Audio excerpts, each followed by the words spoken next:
오늘 로마서 강해는 본문이 3장 1절서부터 8절까지입니다. 우리가 한번 본문을 읽고 시작하겠습니다.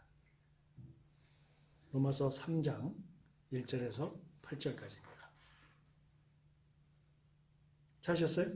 네, 한번 다 같이 읽읍시다. 시작. 그런즉 유대인의 나음이 무엇이며 할례의 유익이 무엇이냐? 범사에 많으니 우선 그들이 하나님의 말씀을 맛같았습니다. 어떤 자들이 믿지 아니하면 어찌하리요? 그 믿지 아니함이 하나님의 미쁘심을 패하겠느냐?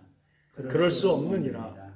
사람은 다 거짓되되 오직 하나님은 참되시다 할지어다.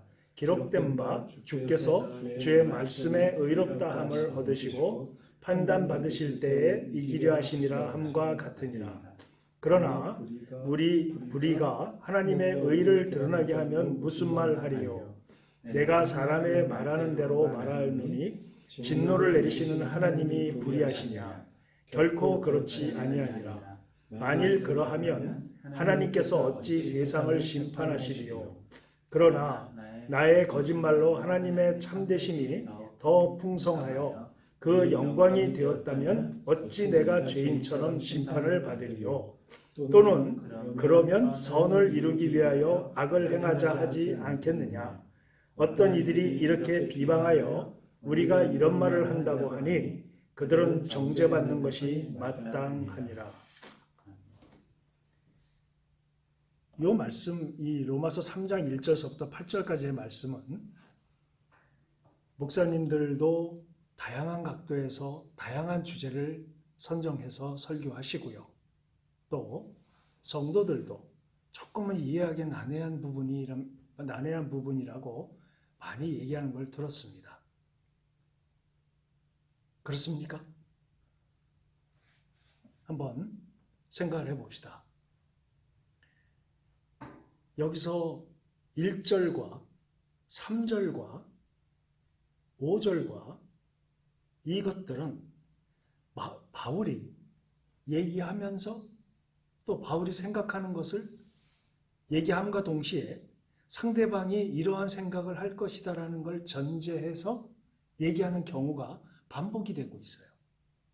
자, 한번 말씀을 조금 우리가 좀 풀어보면서 이 부분을 이해를 했으면 좋겠습니다. 1절에 그런즉 유대인의 나음이 무엇이며 할례의 유익이 무엇이냐? 이것은 이렇게 이해를 하시면 됩니다. 바울이 여기 그런즉이라고 했는데 이 그런즉이라는 것은 앞에 어떤 문장을 받았기 때문에 받은 이유가 무엇인지를 설명할 때 그런즉이라는 접속어를 쓰게 되죠. 앞에 뭘 받았는데 그 뭘 받은 걸까요? 2장에서 바울이 지금 얘기를 합니다. 할례에 대한 얘기를 하면서 몸으로 하는 할례가 아니고 마음에 하는 할례가 진짜 할례다. 할례를 받았고 율법을 어기게 되면 그 할례는 무효가 된다. 아무 의미가 없어진다. 이런 얘기를 2장 끝에서 했던 것을 우리는 공부했습니다. 이렇게 할례에 대한 얘기, 마음에 해야지 몸에 하는 건 아무 의미가 없다. 율법을 어기면서 할례를 받은 것은 아무 의미가 없다. 이런 식으로 바울이 막 얘기를 했지 않습니까? 그러면 너희는 이런 의문을 가질 것이다 하면서 그런즉 유대인의 나음이 무엇이며 할례의 유익이 무엇이냐라고 하는 의문을 가질 것이다 이런 뜻이에요. 여기에 대해서 바울이 먼저 너희들이 갖는 생각이 1절인데 2절 나의 답은 이렇다. 범사에 많으니 우선은 그들이 하나님의 말씀을 맡았음이니라 라고 되어 있죠. 2장에서 유대인들이 내가 할례를 받았는데 바울이 지금 야단을 치고 있는 거 아닙니까? 너희가 할례를 받아놓고 왜 율법을 지키지 않니? 그리고 너희는 육신에만 할례를 받았지 마음의 할례를 받지 못했어. 너희들은 할례를 했다는 것은 율법을 지킴으로써 완성이 되는 것이야. 이렇게 막 얘기를 하지 않았습니까? 그러면 유대인들이 처참한 마음에 그러면 도대체 유대인이 낳음이 뭐냐? 그럼 우리가 낳은 게 뭐야? 그리고 할례 유익이 뭐야? 그럼 너 말대로라면 우리가 저 이방인들보다 나은 게 뭐야? 그리고 할례가 어떤 유익이 있어 우리한테? 이런 의문을 가질 것이다. 그런데 그 의문에 대한 답이 이거다. 너희가 말씀을 맡았다. 말씀을 맡았다. 바울이 보는 유대인의 아주 큰 유익점이에요. 그리고 3절에 보면 어떤 자들이 믿지 아니하였으면 어찌하리요. 그 믿지 아니하니 하나님의 미쁘심을 패하겠느냐. 이건 무슨 뜻이냐면 아니 어떤 사람들이 하나님을 믿지 않아도 하나님께서 그들을 지옥에 데려가시겠냐? 하나님이 그들에 대한 측은한 마음을 없애시겠냐? 이런 뜻이에요. 너희들 중에 이렇게 생각하는 사람이 있다. 이런 뜻입니다. 우리도 보면 가끔 이런 얘기를 들은 경우가 있어요. 하나님이 존재하신다면 어떻게 사람들을 지옥을 만들어서 지옥에 보낼 수 있겠느냐? 그게 신이냐? 그게 하나님이 사랑이냐? 이런 얘기 들어보신 적이 있을 겁니다. 똑같은 얘기를 하는 것이에요. 너희들 중에 하나님은 미쁘신데 믿지 않는다고 해서 그 미쁘심을 제할까? 하나님이 너희는 이런 의문을 가질 것이다. 너희는 이렇게 생각할 것이다. 이게 3절의 말씀이에요. 그러니까 바울이 거기서 이제 그 너희들이 갖는 의문이 이럴 것인데 내가 대답을 한다 하면서 4절을 얘기합니다. 그럴 수 없느니라. 사람은 다 거짓되되 오직 하나님은 참되시다 할지어다. 기록된 바 주께서 주의 말씀에 의롭다함을 얻으시고 판단받으실 때 이기려 하심이라 함과 같으니라. 그러나 우리 불의가 하나님의 의를 드러나게 하면 무슨 말하리요? 내가 사람의 말하는 대로 말하노니 진노를 내리시는 하나님이 불의하시냐? 참 난해한 구절들이에요. 근데 이해를 못하면 그냥 쭉 읽게 되면은 그냥 넘어갈 수밖에 없는 그런 구절들입니다. 여기서 바울이 얘기하죠. 너희 하나님의 미쁘심이 하나님을 믿지 않는다고 해서 하나님의 미쁘심이 없어지겠냐? 라고 생각하는 너희들이 이렇게 생각할 텐데 그럴 수 없다는 거예요. 하나님은 사람은 다 거짓되되 오직 하나님은 참되시다는 겁니다. 하나님은 거기에 대해서 참되심을 그 스탠스로 유지하신다는 거예요. 사람은 다 거짓되다는 겁니다. 한번 생각해 볼까요? 하나님께서 이스라엘 백성들과 계약을 맺으셨던 거 기억나시죠? 나는 너희의 참 하나님이 되고 너희는 참 내 백성이 될 것이다. 하면서 아브라함과 계약을 맺으시죠? 언약을 맺으시죠? 그리고 아브라함 이후에 이스라엘 백성들이 고센 지방에서 400년이 넘는 기간 동안에 노예로 살 때에 하나님은 그 약속을 지키십니다. 그래서 끄집어내세요. 애굽으로부터. 그래서 가나안 땅에 집어넣으십니다. 하나님은 한 번 하신 언약을 그대로 다 지키십니다. 그런데 이스라엘 백성들은 언약을 지키지 않아요. 계속해서 하나님께 대항을 합니다. 하나님은 끝없이 미쁘시기 때문에 당신의 언약을 지켜나가십니다. 인간은 지키지 않아요. 끊임없이.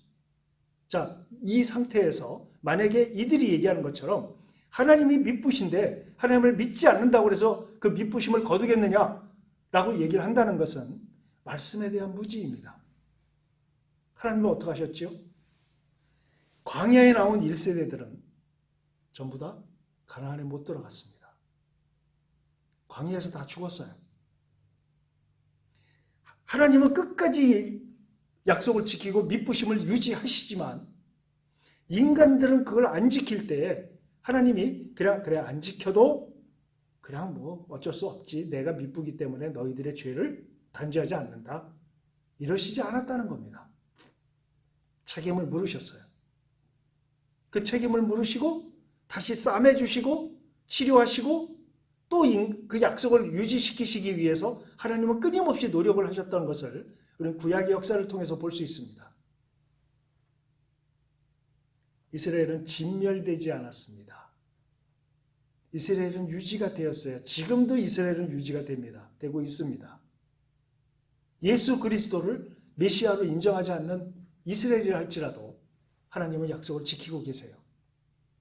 그 엄청난 죄악을 범했음에도 불구하고 하나님은 지금도 기다리고 계세요. 돌아오기를. 그러면서 하나님은 거기에 대한 징계도 꾸준히 인간들에게 내려주십니다.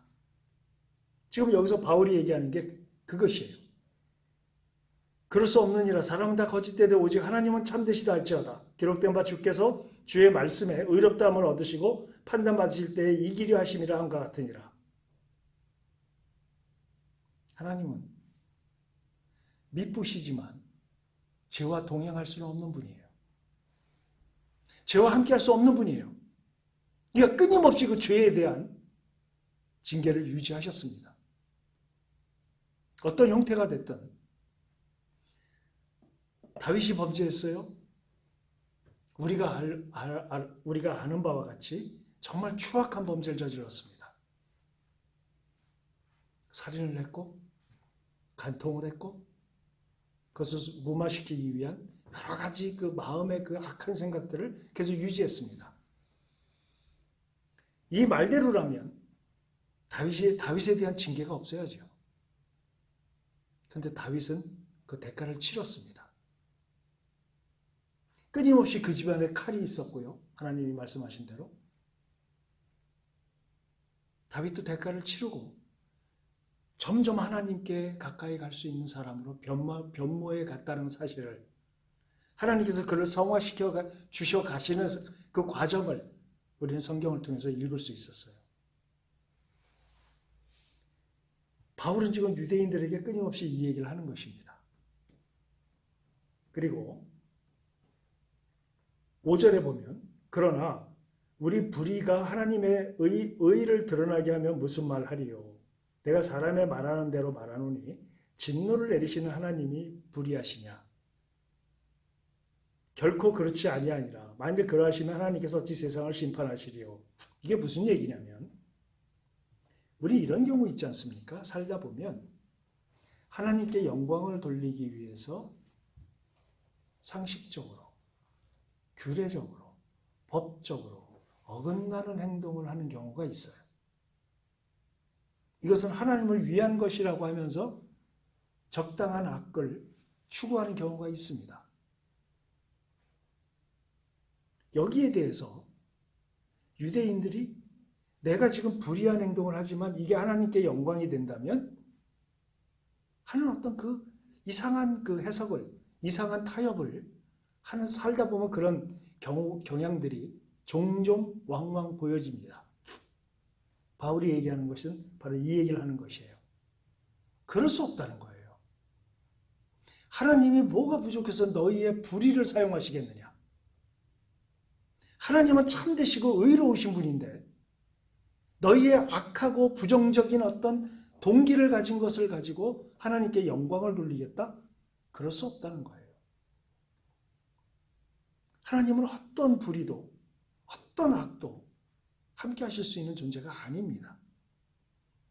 그래서 당신의 아들, 당신의 백성, 하나님의 통치를 받는 당신의 백성을 모으시기 위해서 예수 그리스도를 십자가에 못 박아 그 대가를 치르게 하시지 않았습니까? 우리를 죄 없다 하시기 위해서 당신의 백성들을 그렇게 만드셨어요. 십자가를 통해서. 어떤 불의도 어떤 죄악과도 함께할 수 없기 때문입니다. 그래서 우리를 그 예수 그리스도의 십자가를 통해서 구원을 시키시고 죄로부터 무관한 존재로 만드셔야 했기 때문에 예수님이 오셨죠. 그래서 우리는 그분의 백성이 된 것입니다. 그분의 통치하에 있기 위해서. 그런데 불의를 통해서, 불의한 방법을 통해서 하나님께 영광이 된다? 아니죠. 하나님은 그러실 수 없다는 거예요. 그런 분이 아니라는, 그런 존재가 아니라는 겁니다. 여기서 우리가 쭉 이 유대인들이 행하는 어떤 그 말들이나 이런 행위를 볼 때 그들이 한 가지 특징이 있어요. 그게 뭐냐면 말씀에 대한 무지입니다. 여기 4절에 보면, 2절에 보면 범사에 많으니 우선은 그들이 하나님의 말씀을 맡았음이니라 라고 지금 얘기를 하고 있단 말입니다. 말씀을 맡았대요. 유대인들이 말씀을 맡았는데 우리가 2장에서 봤던 것처럼 유대인들은 말씀을 지키지 않았어요. 2장에서 끝에 할례에 대한 얘기하면서 바울이 얘기하지 않습니까? 너희가 할례를 받았느냐? 할례는 마음에 하는 것이 중요하다. 그런데 너희가 할례를 받았는데 말씀을 어긴다면 그 할례는 무의미한 것이 된다. 이런 얘기를 2장에서 했습니다. 한 다음에 3장을 넘어와서 유대인들이 야 그러면 우리 유대인들의 유익이 뭐냐? 아무것도 없다는 얘기냐? 그 우리가 할례를 했는데 할례도 아무 유익이 없다는 거야? 너희는 이런 의문을 가질 것이다. 그러나 너희는 말씀을 맡았다. 이 얘기는 너희는 말씀을 맡았지만 바울의 마음은 너희는 말씀을 지키지 않았다. 이 얘기를 하고 싶은 거예요, 지금. 말씀을 맡은 존재, 말씀을 아는 존재, 이런 존재가 됐는데 너희들이 유대인이 말씀을 지키지 않았다. 너희는 그랬다.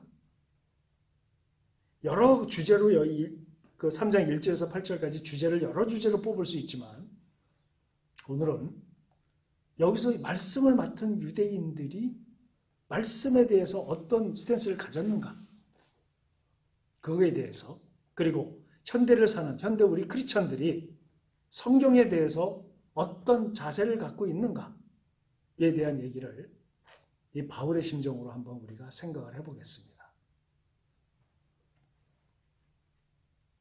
유럽 교회가 로마 캐톨릭이 1500년 동안 유럽 교회를 주도했습니다. 그들은 실패했지요? 왜 실패했을까요? 많은 성경학자들, 역사학자들 이런 사람들의 공통적으로 하는 얘기는 말씀 차단입니다. 성도들에게 성경을 읽지 못하게 했어요. 아주 어려운 그리스어로만 성경을 만들어 놓고 그거를 공부한 사람만이 그 책을 읽을 수 있도록 차단시켜 놨습니다. 성경을 못 읽게 했다는 거죠. 다시 말씀드리면 일반 성도들이 하나님을 모르게 한 겁니다. 여러분, 성경은 하나님의 마음을 하나님께서 인간들이 알아듣기 쉽게끔 인간의 언어로 풀어주신 게 성경입니다. 하나님의 마음을 알 수 없도록 만든 것이 실패의 아주 근본적인 원인이 캐톨릭의 실패가 여기에 있는 겁니다. 있다고 모든 신학자들, 역사학자들은 얘기를 합니다. 그렇죠. 말씀을 못 읽게 되었지요. 그러면 캐톨릭 성직자들은 어떠했는가? 그들은 성경을 읽을 수 있는 존재들이 아니었는가? 우리 이런 생각도 할 수 있겠지요? 그런데 성직자들도 역시 성경을 읽을 수 있었지만 그들의 그 캐톨릭을 유지하기 위한 정치와 교황의 전횡이 성직자들조차도 움직이지 못할 정도로 강하게 붙들었던 겁니다. 다시 말씀드리면 교황이 해석하는 성경만이 유일한 성경이었어요. 그것이 캐톨릭의 성직자들조차도 그걸 그렇게 받아들일 수밖에 없는 상황으로 로마 캐톨릭이 운영이 되어 왔던 겁니다. 그리고 또 한 가지, 로마 캐톨릭이 기독교화되면서 당시에 로마의 국교가 기독교가 되면서 초창기에 예수 그리스도가 가시고 그리고 사도들이 1세대 사도들이 모두 승천하신 다음에 기독교계를 정신적으로 붙들었던 사람들을 우리는 역사적으로 교부라고 표현합니다. 교부. 가르치는 아버지들이죠. 그 교부들이 초창기 성경을 풀어 해석을 하는 데 있어서 대부분이 성경을 풀고 성경을 제대로 이해하기 위한 목적을 가진 그 상황이 무엇이냐면 이단으로부터 성경을 지켜내기 위한 목적이었습니다. 그러니까 교부들이 대부분 그 당시에 아리스토텔레스, 플라톤, 제논 이런 사람들을 통해서 이런 사람들의 철학과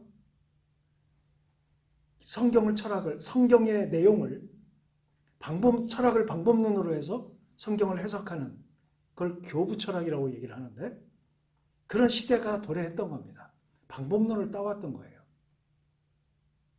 그 1세대 교부들에 의해서 성경이 정리되기 시작하면서 그것을 하나로 통합시킨 인물이 있습니다. 지금 우리의 기독교 교리로 갖게 만든 교리의 아버지라고 할 수 있는 한 사람이 그것을 통합해서 하나의 교리로 만드신 분이 바로 어거스틴입니다.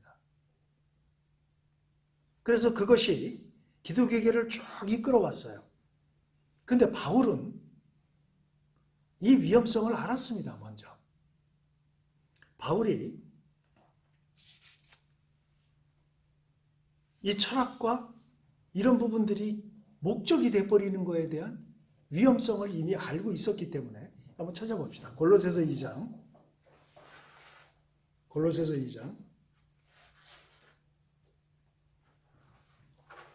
6절에서 10절입니다.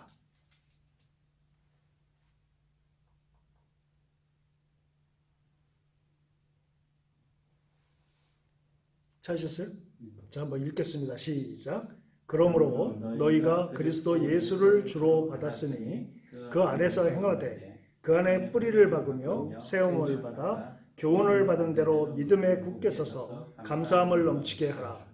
누가 철학과 헛된 속임수로 너희를 사로잡을까 주의하라. 이것은 사람의 전통과 세상의 초등학문을 따름이요 그리스도를 따름이 아니니라.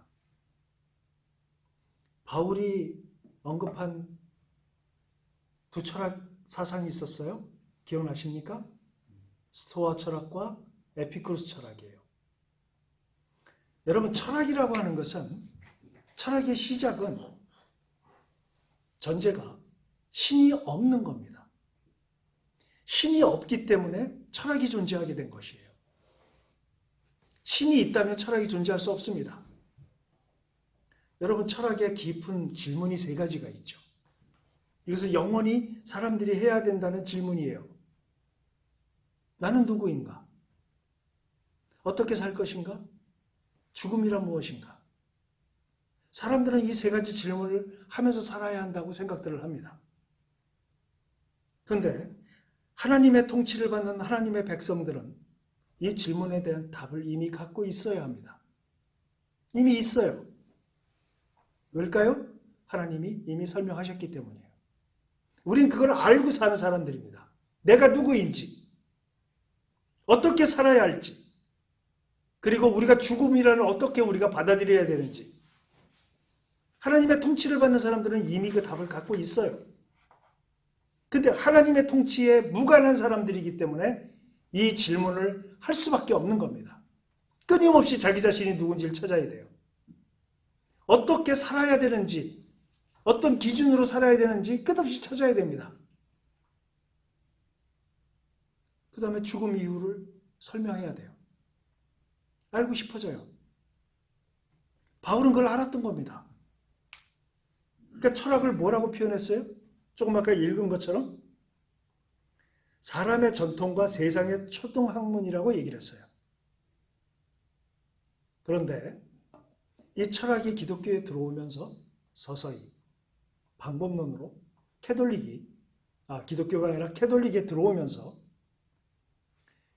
이 초대 교부들이, 캐톨릭의 교부들이 로마 교회의 신앙적 토대를 만들 때에 이 철학적 요소들이 깊게 들어오면서 이것이 어느 정도 시간까지 흐르냐면 거의 800년 동안 흐릅니다.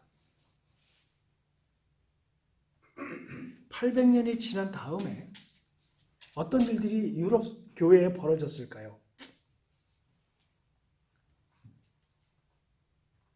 800년이 지난 다음에 안셀무스라는 사람이 나옵니다. 이 안셀무스가 과거의 교부들에 의해서 형성되었던 모든 교리적 측면을 학교에 학문화시켜 버립니다.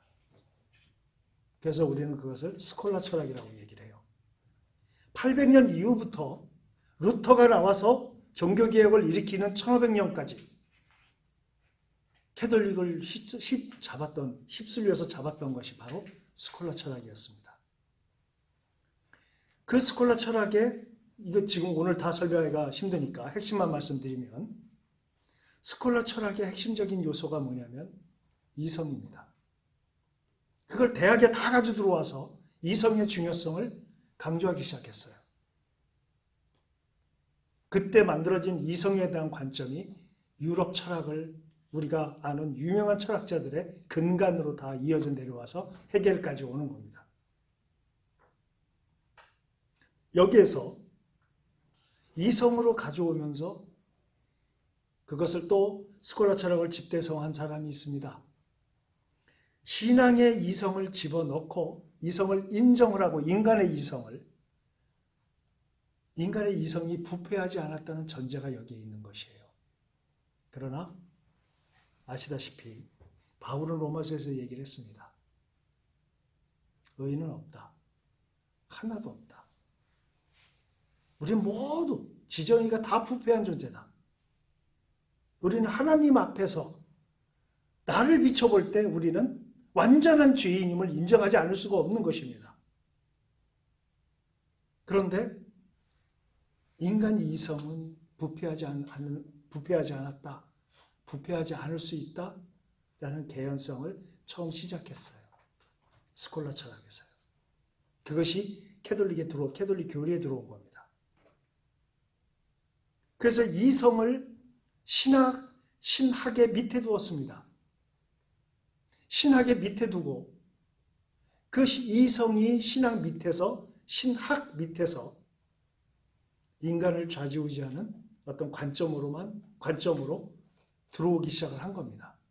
그래서 여러분 아시다시피 이성에서의 도피라고 책을 쓴 프란스 셰퍼가 이성에서의 도피의 그 책에 보면 인간이 철학을 가져오면서 토마스 아퀴나스에 의해서 이성이 들어오면서 신학을 어떻게 이성이 점령해 가고 있는가에 대한 설명을 이성에서의 도피에서 언급하고 있어요. 다시 말씀드리면 이런 얘기를 왜 하느냐? 인간이 만들어 놓은 그 어떤 학문도 그 어떤 것도 인간에게 해결점을 줄 수 없다는 것을 지금 말씀드리는 겁니다. 여기서 바울이 오늘 본문에서 얘기를 하지요. 너희는 말씀을 맡았다. 근데 너희는 말씀을 지키지 않았다. 이 말씀의 중요성을 지금 말씀을 드리는 겁니다. 성경의 중요성을 말씀드리는 겁니다. 하나님 말씀은 이성적으로, 방법론적으로 더 하나님의 말씀을 이해하기 위해서 철학을 공부한다. 저는 찬성합니다. 그냥 성경을 상고하고 우리가 데살로니가 교인보다 베레아 교인들을 더 바울이 인정했던 것은 날마다 상고한다고 했어요. 성경을 생각한다고 논리적으로 해석하고 하는 어떤 방법론으로 베레아 사람들은 그렇게 한다는 것이지요. 우리는 성경을 읽을 때 그 방법론은 가져올 수 있지만 우리 인생의 그 어떤 주체도 될 수 없습니다. 모든 주체는 하나님이셔야 해요. 철학의 그 어떤 것도 방법론을 가져올 수 있지만 주어로서 우리 인생을 인생의 어떤 부분을 해석할 수는 없습니다. 바울은 분명히 언급하고 있어요. 철학은 전통을 따른 것이고 세상의 초등학문이라고. 그러니까 말씀에 대해서, 성경에 대해서 우리는 다시 한번 깊게 인식을 해야 됩니다. 바울은 지금 그 당시 디아스포라들, 로마 교회에 있는 유대인들의 가장 큰 문제로 너희들은 말씀을 맡았음에도 불구하고 그 말씀을 지키지 않았다. 그래서 너희의 할례는 아무 의미가 없다. 너희가 할례를 받았지만 말씀을 안 지켰기 때문에 그건 무할례나 마찬가지다라고 우리 로마서 2장에서 쭉 설명하지 않았습니까? 우리가 어떤 종교적인 행위를 하든 예배를 빼먹지 않든 주의를 거룩하게 지키든 성경을 매일 몇 장씩 읽든 헌금을 빼먹지 않든 어떤 종교 행위를 하든 바울이 얘기하는 것은 성경을 지켜 행하는 것을 중요하게 생각하는 겁니다. 할례를 받는 행위를 했다 할지라도 너희가 성경을 지키지 않는다면, 말씀을 지키지 않는다면 너희에게 아무 의미가 없다. 그것들은 종교적 행위는 율법의 중요성을 얘기하는 것이지요. 하나님의 백성이 어떤 기준으로 살 것인가? 바로 율법의 기준으로 살아야 한다. 우리는 그러나 율법을 지킬 수 없지만 하나님은 그 율법을 지키도록 우리를 도우신다. 앞으로 율법에 대한 얘기를 쭉 나누겠지만 제가 이전에도 여러 번 말씀을 드렸던 기억이 납니다. 산상수훈을 공부하면서도 말씀드렸고 율법에 대해서, 율법의 기능에 대해서도 말씀을 드렸던 걸로 기억이 납니다. 말씀이라고 하는 것이, 성경이라고 하는 것, 하나님의 말씀이라고 하는 것이 우리에게 어떠한 임팩트를 가하느냐? 성경은 도대체 우리에게 무엇이냐? 여러분이 오늘 바울이 너희는 율법을 지키지 않았다라고 유대인들을 질책하는 그 질책을 어쩌면 우리도 들어야 할지 모르겠습니다. 중세의 캐톨릭과 지금 한국의 교인들이 유사한 면들이 많다고 생각이 들어요. 유사한 면이 있다고 생각이 들어요. 그들이 성경을 접하는 것은 주일날 예배 때 목사님의 설교를 듣기 위해서 본문을 찾아서 읽는 수준으로 지금 전부 내려앉았다고 저는 생각을 합니다. 성경을 깊이 묵상하면서 모두에도 말씀드렸던 것처럼 성경은 하나님의 마음입니다. 하나님의 마음을 글로서 표현해 주신 것이 성경이에요. 참 성경 어렵습니다 라고 얘기하는 사람도 많이 있어요. 제가 고백을 하나 하겠습니다. 제가 처음 예수님을 믿고 성경을 제자 훈련을 받았습니다. 제자 훈련을 받는데 저를 예수님을 믿게 하고 성경을 가르쳐 주셨던 선배로부터 저는 이런 숙제를 받습니다. 매일 큐티해라. 그리고 성경을 매일 챕터를 정해놓고 읽어라. 시간을 내서. 그리고 성경을 외워라. 그리고 성경 공부하는 시간 빠지지 말아라.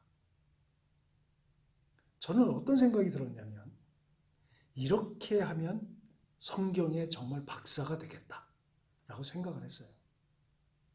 그래서 초창기에 성경을 많이 외우려고 애를 썼고 큐티를 빼먹지 않기 위해서 애를 썼고 성경을 하루라도 안 읽으면 이상했습니다.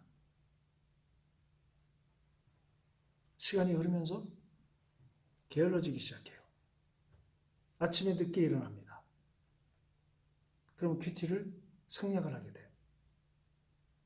그리고 어느 날인가부터 기도한다는 게 조금 힘들어지기 시작했습니다.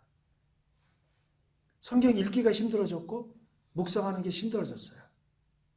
그런데 의무감에서 이건 반드시 크리스찬이면 해야 된다는 배움을 받았기 때문에 억지로라도 성경을 읽습니다.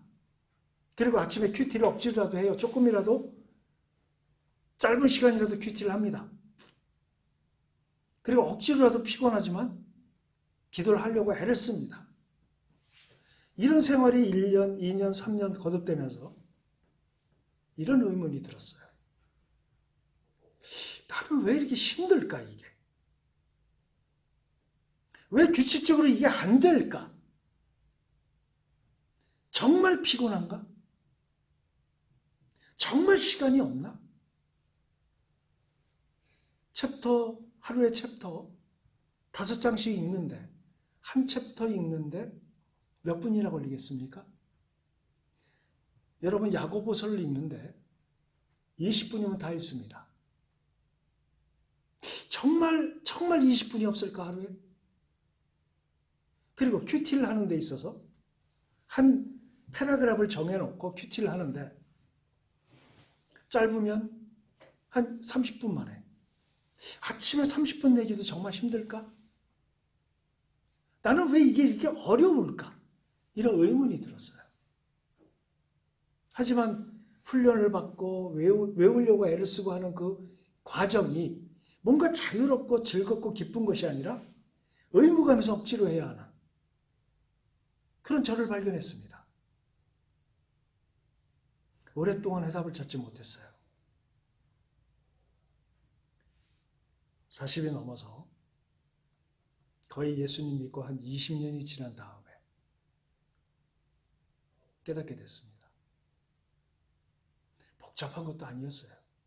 어느 날 갑자기라기보다는 이런 생각이 들었습니다. 제가 만나는 분들 중에서 제가 존중하는 분들이 계세요. 존중하는 분을 만나러 갈 때에는 마음속에 이런 생각이 듭니다. 오늘 무슨 얘기를 하실까?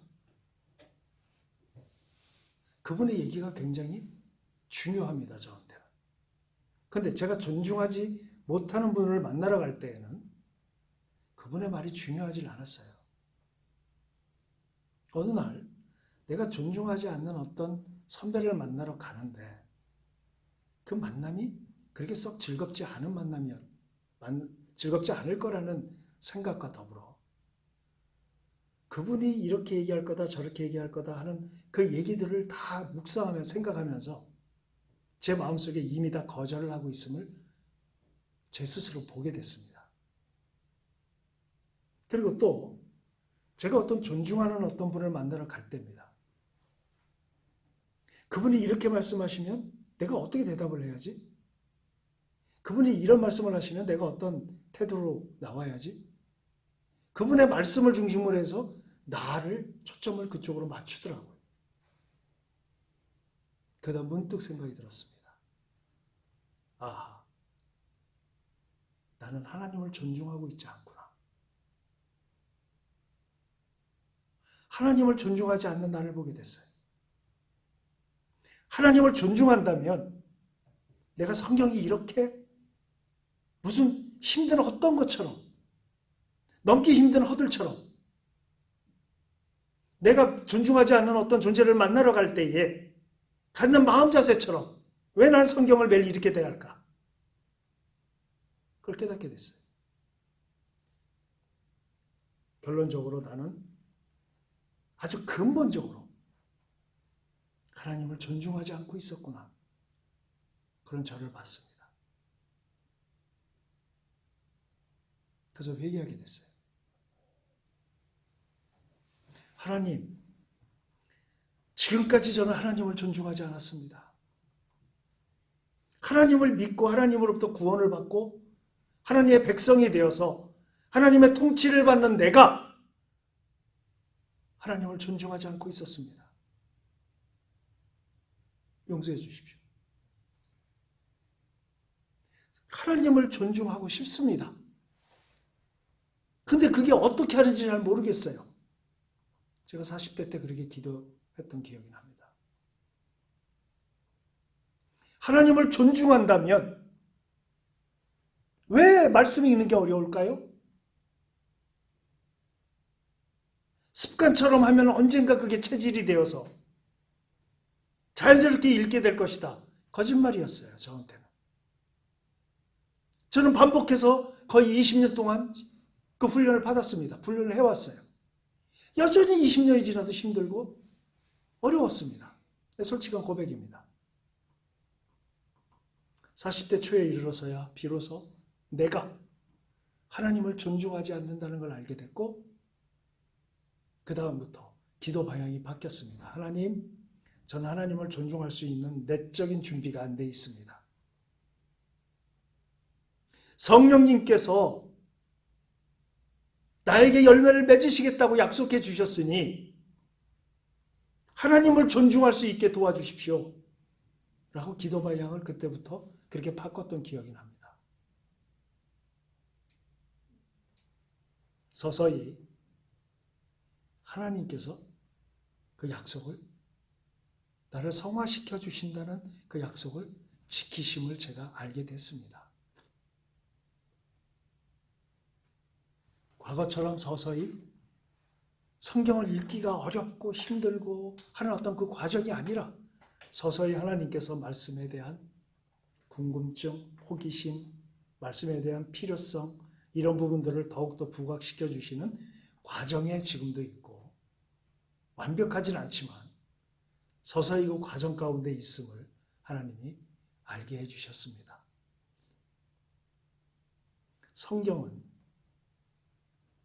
하나님은 성경에 대해서 어떤 생각을 갖고 계시고 성경이 얼마나 우리에게 중요한 것인지를 말씀 속에서 충분히 설명하셨음에도 불구하고 우리는 그 존중함, 하나님에 대한 존중이 떨어지기 때문에 하나님의 마음을 아는데 그렇게 궁금증을 갖지 않았다는 것이라는 것을 저 스스로에게 답을 내릴 수 있었습니다. 한번 말씀을 찾겠습니다. 도대체 말씀이 우리에게 어떤 존재인지 한번 찾겠습니다. 고린도후서 5장 19절을 한번 찾아보겠습니다. 고린도후서 5장 19절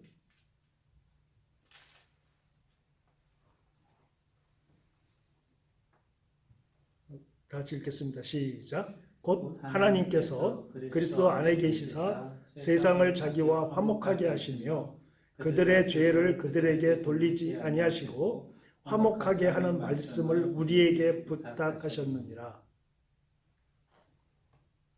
하나님께서 하나님의 마음을 우리에게 말씀으로 전달할 것을 우리에게 부탁하셨대요.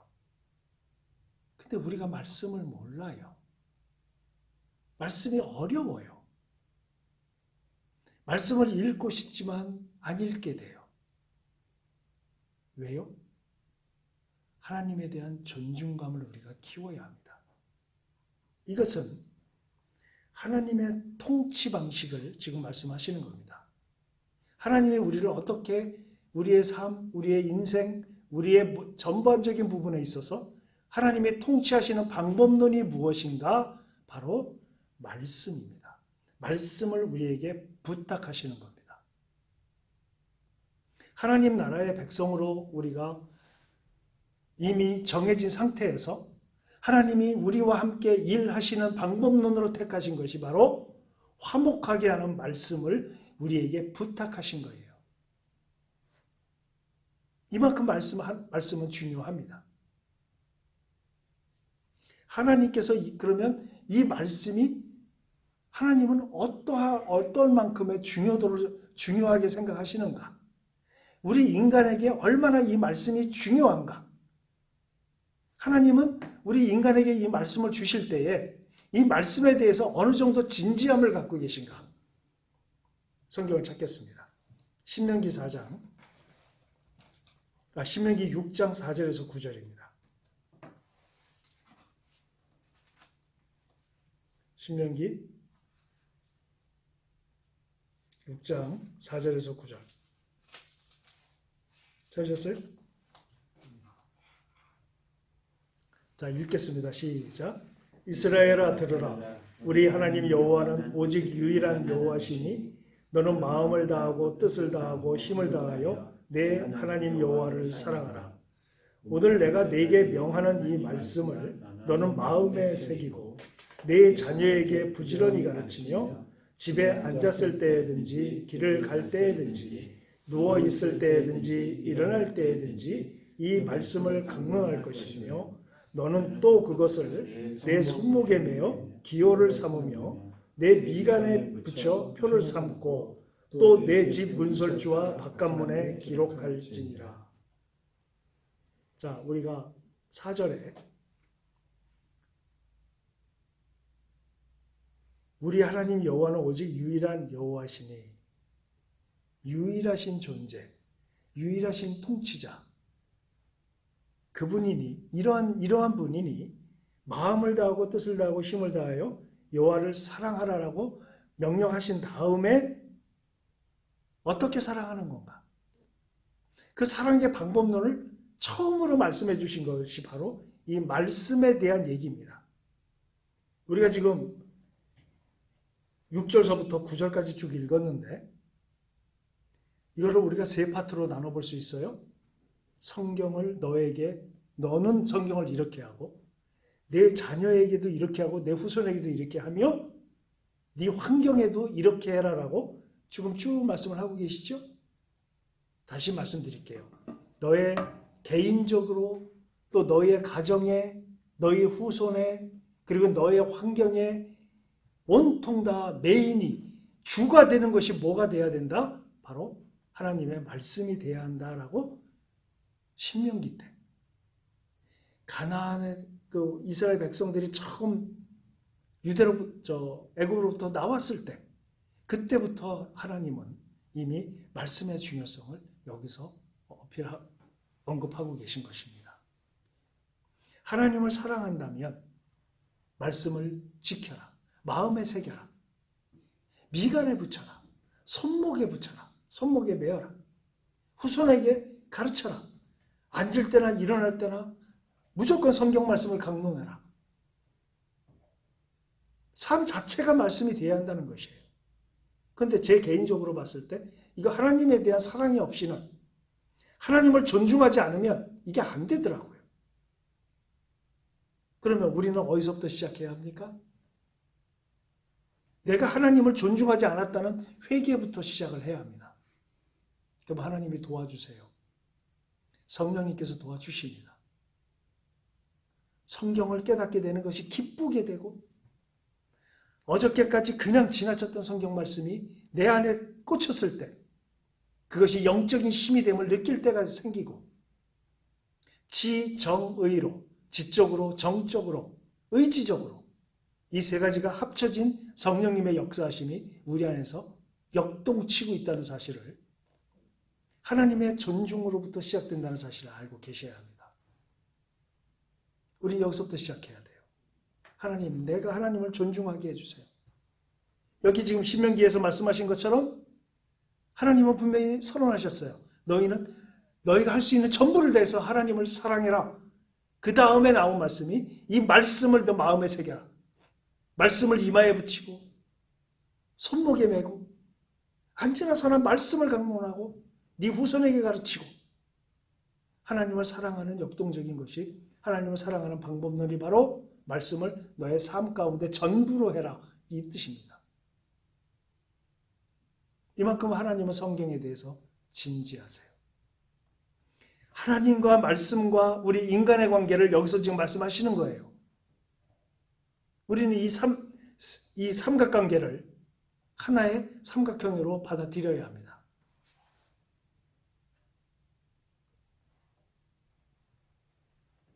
우리가 이 성경을 통해서 이 하나님의 말씀이 우리에게 얼마나 중요한 것인가를 깨달은 사람의 고백을 우리가 한번 살펴보면서 오늘 말씀을 맺겠습니다. 1절에서 8절까지 다양한 주제를 뽑을 수 있지만 오늘은 말씀을 맡은 유대 사람들이 말씀을 지키지 않은 것에 대한 질책으로서 바울이 한 얘기를 이 시대에 우리 크리스천들이 성경에 얼마나 우리가 민감하지 못한가에 대한 바울의 질책으로 받아들이고 이제 우리는 회개로부터 하나님을 사랑하지 못하고 있음을 하나님을 존중하지 못하고 있음을 그래서 성경을 읽지 못하고 있음을 성경을 알지 못하고 있음을 회개하는 걸로 우리가 말씀에 대한 성경에 대한 시작을 우리가 해야 될 거라고 생각이 듭니다. 시편 119편을 피겠습니다. 시편